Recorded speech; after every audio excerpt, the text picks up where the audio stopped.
السلام علیکم۔ وعلیکم السلام ورحمۃ اللہ وبرکاتہ۔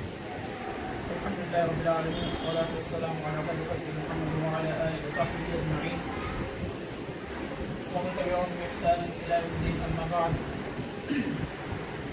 أعوذ بالله من الشيطان الرجيم، بسم الله الرحمن الرحيم، يا أيها الذين آمنوا اتقوا الله حق تقاته ولا تموتن إلا وأنتم مسلمون، يا أيها الناس اتقوا ربكم الذي خلقكم من نفس واحدة وخلق منها زوجها وبث منها رجالا كثيرا ونساء واتقوا الله الذي تساءلون به والأرحام إن الله كان عليكم رقيبا،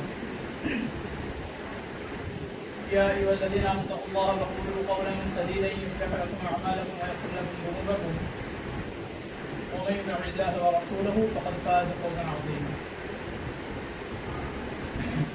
أرسله بالحق بشيرا ونذيرا، أما بعد، فإن خير الحديث كتاب الله وخير الهدي هدي محمد صلى الله عليه وسلم وشر الأمور محدثاتها وكل محدثة بدعة وكل بدعة ضلالة وكل ضلالة في النار.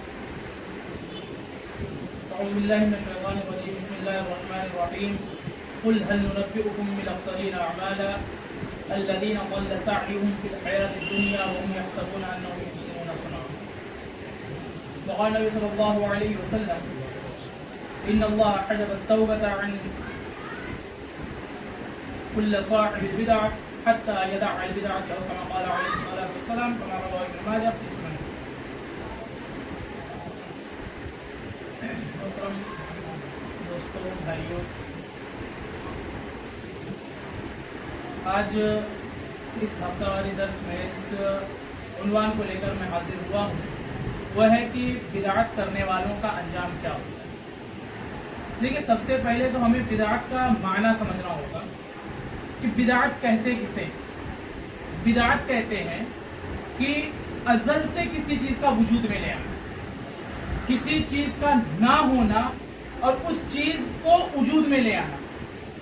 جیسے اللہ رب العالمین نے قرآن مجید سورہ بقرہ سورہ نمبر 2 پارہ نمبر 1 کے اندر ارشاد فرمایا، بدیع السماوات والارض، اللہ رب العالمین نے آسمان اور زمین کو تخلیق کر دی بغیر کسی نمونے کے۔ بدعت کسے کہتے ہیں؟ کہ بغیر کسی نمونے کے ازل سے وجود میں لے آنا، اس کے کوئی نظیر نہ ہو، کوئی مثال نہ ہو، کوئی چیز نہ ہو، اور اس چیز کو ہم لوگ وجود میں لے آئیں، اسے کیا کہیں گے؟ بدعت۔ بدعت کی دو قسمیں ہیں، ایک بدعت حسنہ، ایک بدعت قبیحہ۔ بدعت حسنہ اسلام میں نہیں ہے۔ بدعت حسنہ یہ ہمارے معاملات کے تعلق سے، جیسے آج ہمارے بعض احباب کہتے ہیں کہ بدعت کی دو قسمیں ہیں، بدعت حسنہ، بدعت قبیحہ، وہ اسلام کی روح سے لے کر چلے آتے ہیں۔ میں انشاءاللہ آگے مثال دوں گا کہ بدعت حسنہ ہے لیکن وہ اسلام کی روح سے یا شریعت اسلام میں یا اسلامی تعلیمات کے طریقے سے نہیں ہے، بلکہ وہ جو بدعت حسنہ ہے وہ ہمارے معاملات یعنی دنیاوی زندگی کے اعتبار سے ہے۔ جیسے موبائل، گراہم بیل نے جب ٹیلی فون کی ایجاد کی تھی اس وقت اس کا کوئی نظیر نہیں، کوئی مثال نہیں تھی۔ اللہ رب العالمین نے اسے وہ صلاحیت دی تھی، وہ ذہنیت دی تھی کہ اس نے اس چیز کو وجود میں لے آئے۔ ایروپلین کسی چیل یا کسی پرندے یا کسی چیز کو دیکھ کر بنایا گیا۔ یہ تمام کے تمام چیزیں دنیاوی معاملات کے اعتبار سے ان کا تعلق ہے۔ اب آئیے دیکھتے ہیں کہ بدعت حسنہ یہ اسلام میں کوئی حیثیت رکھتا ہے یا نہیں رکھتا ہے۔ جیسے آج ہمارے بعد کئی ایک احباب اس چیز کی طرف ہماری روگردانی کرتے ہیں، اس طرف ہمارے جو ہے ذہن کو لے کر جاتے ہیں کہ نہیں بھائی بدعت حسنہ اسلام میں ہے۔ میں کہتا اسلام میں نہیں۔ جیسے ایک چھوٹی سی مثال، آپ لوگوں نے دیکھا ہوگا کہ فجر کی نماز کے وقت میں کئی ایک لوگ جماعت بنا کر یا 2 لوگ 3 لوگ یا کوئی ایک ہی فرد واحد جو ہے نکل جاتے ہیں، اور اس کے بعد میں بلڈنگوں کے نیچے، بلڈنگوں کے اندر، کسی اپارٹمنٹ میں یا گھروں پہ جا کے جو ہے الصلاۃ خیر من النوم کی ایک ندا لگاتے ہیں اذان دینے کے بعد۔ اسے کہتے ہیں تثویب، تا واو یا با، تصویب۔ تصویب کا یہ ان لوگوں نے اس تصویب کو جو ہے بدعت حسنہ میں شمار کیا ہے۔ اب آئیے دیکھتے ہیں کہ قرآن و حدیث نے اس چیز کے تعلق سے کیا کہا۔ تو حضرت عبداللہ ابن عمر رضی اللہ تعالی عنہ کے بالکل اخیر مرحلہ ہے، ان کی آنکھوں کی بینائی ختم ہو چکی ہے، اپنے غلام کے ساتھ وہ آ رہے ہیں، جا رہے ہیں، ایسی صورت میں کسی مسجد کے پاس وہ پڑاؤ ڈالے ہوئے اور اس پڑاؤ ڈالنے کی صورت میں انہیں آواز آئی کہ نماز کے لیے چلیے، نماز قائم ہو رہی ہے، نماز کی جماعت کھڑی ہونے والی ہے، آپ لوگ نماز کے لیے آئیں۔ حضرت عبداللہ ابن عمر رضی اللہ تعالی عنہ نے اپنے خادم سے کہا اخرج بنا فإن هذه البدع، اے غلام مجھے یہاں سے لے کر چلو، یہاں پہ تو بدعتیں ایجاد ہو رہی ہیں۔ اب یہاں پر دیکھیے بدعت حسنہ اگر اسے ہم مراد لے بھی لیں، ایک مثال کہ بدعت حسنہ اسلام میں کوئی حیثیت یا کوئی مطلب اس کا کوئی وجود ہے، تو حضرت عبداللہ ابن عمر رضی اللہ تعالی عنہ وہاں رکتے نہیں رکتے، لیکن وہاں تصویب بلایا کس لیے جا رہا تھا؟ نماز کے لیے۔ نماز کے لیے بلانا کیا کوئی غلط بات ہے؟ لیکن تصویب چونکہ اللہ کے رسول صلی اللہ علیہ وسلم سے قرآن میں بھی نہیں، احادیث میں بھی نہیں، حدیث کی جتنی بھی قسمیں ہیں، حدیث قولی، حدیث فعلی، حدیث تقریری، تینوں قسموں میں سے کسی بھی قسم میں اس چیز کی اجازت نہیں ہے، جس کی بنیاد پر حضرت عبداللہ ابن عمر رضی اللہ تعالیٰ عنہ سے کیا ہوئے؟ نکل گئے۔ دوسرا مسئلہ اسی حدیث کے روح سے جو ہمیں معلوم ہوتا ہے، انشاءاللہ اور بھی میں بتاتے جاؤں گا آگے، یہی ایک مسئلہ میں انشاءاللہ دو تین احادیث کے ذریعے سے اور قرآن مجید کی آیتوں کے ذریعے سے استدلال کروں گا۔ یہ اس حدیث سے ہمیں ایک مسئلہ یہ بھی معلوم ہوتا ہے کہ بدعتی کے پیچھے نماز نہیں ہوتی۔ کیسے؟ اگر بدعتی کے پیچھے نماز ہوتی تو حضرت عبداللہ ابن عمر رضی اللہ تعالی عنہ نماز پڑھ کے نکلتے۔ انہوں نے کیا کہا؟ اخرج بنا فإن هذه البدع، مجھے یہاں سے لے کر چلو، یہاں بدعت ہے۔ معنی یہ ہوا کہ انہوں نے وہاں نماز نہیں پڑھی، گویا بدعتی کے پیچھے نماز نہیں ہوتی۔ اور جن لوگوں نے یہ استدلال کیا ہے کہ بدعتی کے پیچھے نماز پڑھ سکتے ہیں، ان لوگوں نے نہ جانے کون سے آیت یا کون سی حدیث سے استدلال کیا ہوگا، واللہ تعالی عالم۔ میں ایک چھوٹا سا ادنا سا طالب علم ہوں، اور میرے اپنے علم کے مطابق بدعتی کے پیچھے نماز نہیں ہوتی۔ کیوں نہیں ہوتی؟ آپ کو ایک واقعہ بتاتا ہوں۔ حضرت عمر رضی اللہ تعالی عنہ کے پاس ایک یہودی آتے، اور وہ یہودی آنے کے بعد میں انہیں ایک بات کہتے ہیں کہ آیت فی کتابکم، تمہاری کتاب میں ایک آیت ہے، لو نزلت، اگر وہ آیت نازل ہوتی علینا معشر الیہود، اگر وہ آیت ہمارے یہودیوں میں اگر وہ آیت نازل ہو جاتی تو ہم لوگوں نے لَاتَّخَذْنَا ذَلِكَ الْيَوْمَ عِيدًا، تو ہم لوگ اس دن کو عید کا دن منا لیتے، یعنی خوشیاں منایا کرتے۔ کون سی آیت کریمہ؟ الْيَوْمَ أَكْمَلْتُ لَكُمْ دِينُكُمْ وَأَتْمَمْتُ عَلَيْكُمْ نِعْمَتِي وَرَضِيتُ لَكُمُ الْإِسْلَامَ دِينًا۔ یہ کون سی آیت کریمہ ہے؟ یہ آیت کریمہ یہ نبوت کے ختم ہونے کی مہر ہے۔ اللہ رب العالمین نے اس آیت کریمہ کے ذریعے سے وحی کا جو آغاز کیا تھا اس کے اختتام کی ایک مہر لگائی، یعنی اب اس کے بعد میں کوئی بھی وحی نازل نہیں ہونے والی۔ اب جن لوگوں نے بدعت ایجاد کی ہے وہ لوگ نبی کریم صلی اللہ علیہ وسلم کے اوپر جو وحی آئی تھی، جو تعلیمات اللہ کے رسول صلی اللہ علیہ وسلم نے دی تھی، اس تعلیم کو یا تو ایڈ کر کے یہ چیز بتلانا چاہتے ہیں کہ اللہ کے رسول صلی اللہ علیہ وسلم نے ہم تک کما حقہ دین کو نہیں پہنچائے۔ نعوذ باللہ من ذالک۔ دوسری بات یہ ہے کہ یا تو انہیں اللہ کے رسول صلی اللہ علیہ وسلم اور اصحاب رسول صلی اللہ علیہ وسلم سے زیادہ علم ہے، جس کی بنیاد پر یہ تمام چیزیں ہوتی چلی آ رہی۔ اب جس شخص کا عقیدہ ہی درست نہ ہو، جس شخص کا عقیدہ ہی درست نہ ہو، اس کے پیچھے نماز ہو سکتی ہے؟ اس کے خود کی عبادتیں قبول ہوں گی نہیں ہوں گی، وہ ایک سوالیہ نشان ہے۔ اللہ رب العالمین نے قرآن مجید سورہ کہف سورہ نمبر 18 پارہ نمبر 15 آیت نمبر 104 105 اللہ رب العالمین نے ارشاد فرمایا قل هل ننبئکم بالاخسرین اعمالا، کیا میں تمہیں ایسے اعمال کے بارے میں نہ بتلاؤں جو وہ اعمال ان کے خسارہ والے ہیں، برباد ہونے والے ہیں؟ الذین ضل سعیہم فی الحیاۃ الدنیا، دنیاوی زندگی کے اندر ان لوگوں نے گمراہی کے لیے اتنی زیادہ تغدو کی، اتنی زیادہ محنتیں کی، اتنی زیادہ کوششیں کی، کیوں؟ وَهُمْ يَحْسَبُونَ، ان لوگوں کا یہ گمان تھا وَهُمْ يَحْسَبُونَ أَنَّهُمْ يُحْسِنُونَ صُنْعًا، کہ وہ لوگ جو کام کر رہے ہیں وہ کام بہتر طریقے سے کر رہے ہیں، اچھا سمجھ کر رہے ہیں۔ کام کون سا کر رہے ہیں؟